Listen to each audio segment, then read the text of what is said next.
প্রত্যেকটা মেয়ে বাবার বাড়ি থেকে স্বামীর বাড়িতে আসে একটু সুখের জন্য।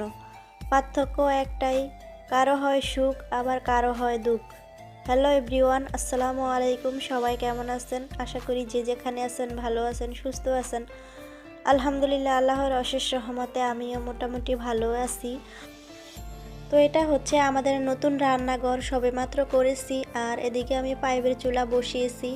তো চুলাটা কেমন হয়েছে অবশ্যই কমেন্ট করে জানাবেন। আর এদিকে মেস্তরি কাজ করতেছে, উপরে যে আড়া লাগিয়েছে, তো আড়ার ভিতরে কেরোসিন তেল আর মাইটার তেল দিতেছে।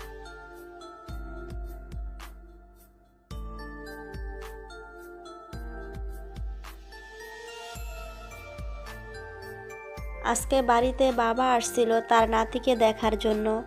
আর আমার ছেলে তো তার নানা ভাইকে দেখে মহা খুশি। তো তার কাছ থেকে আগিয়ে ব্যাগপত্রগুলো নিয়ে আসছে।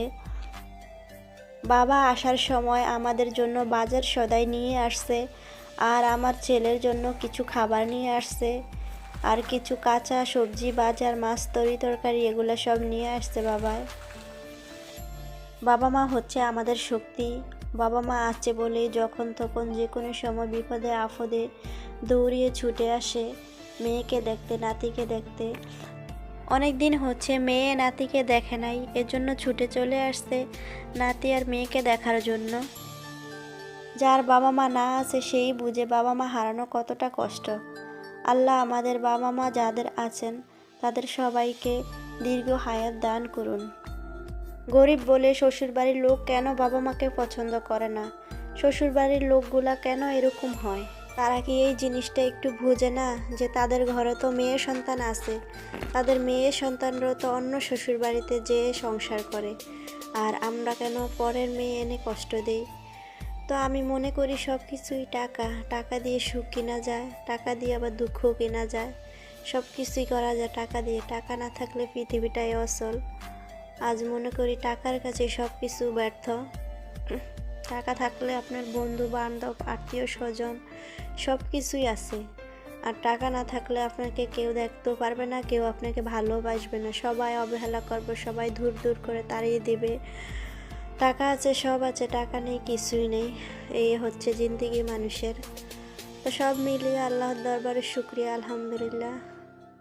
সুখে আছি, দুঃখে আছি, যেরকমটাই আছি সব কিছু মিলিয়ে আলহামদুলিল্লাহ। বাবা আসার সময় আমাকে ফোন দিয়ে বলল যে মা, তোমার কি কি বাজার সদাই লাগবে আমাকে বলো।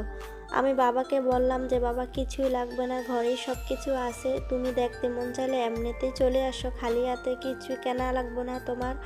তারপরও বাবা মায়ের মন সন্তানকে দেখতে আসলে কি খালি হাতে আসে? সামর্থ্য যতটুক থাকে ততটুক ভাবে আপ্যায়ন চেষ্টা করে কিছু করার জন্য। তারপরেও বাবা শীতের সবজি টবজি কিছু টুকটাক আনছে, টমেটো আনছে, সিম, তারপর ফুলকপি, আর আমার ছেলের জন্য চিপস, বিস্কিট, চানাচুর, চকলেট, আবিজাবি এগুলো আনছে।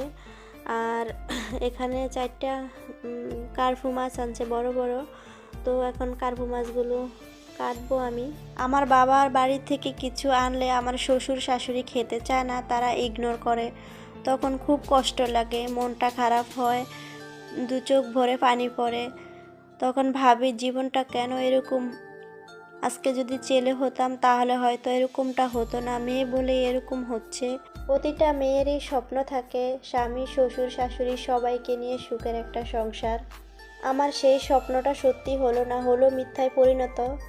হাজব্যান্ড পছন্দ করে বিয়ে করেছে বলে শ্বশুর, শাশুড়ি, ননদ, ভাসুর কেউই দেখতে পারে না, সবাই অবহেলা করে। আমার বাবা মা সবসময় আমাকে বলে, এত কষ্ট লাঞ্ছনা সহ্য করেও কেন ওই বাড়িতে পড়ে আছিস, চলে আয়, তোর থাকা লাগবে না। কিন্তু সংসারটা টিকিয়ে রাখার জন্য সব কিছু মুখ বুজে সহ্য করে নিয়েছি। হাজব্যান্ড আমাকে পছন্দ করে বিয়ে করলো, এখন ওদের দলে চলে গিয়েছে। আমার জীবনটা এখন নিঃস্ব হয়ে গিয়েছে, আমি পুরো একদম একা হয়ে গেছি। আমার এই জীবনের পথ চলা আমার একাই লড়তে হয়।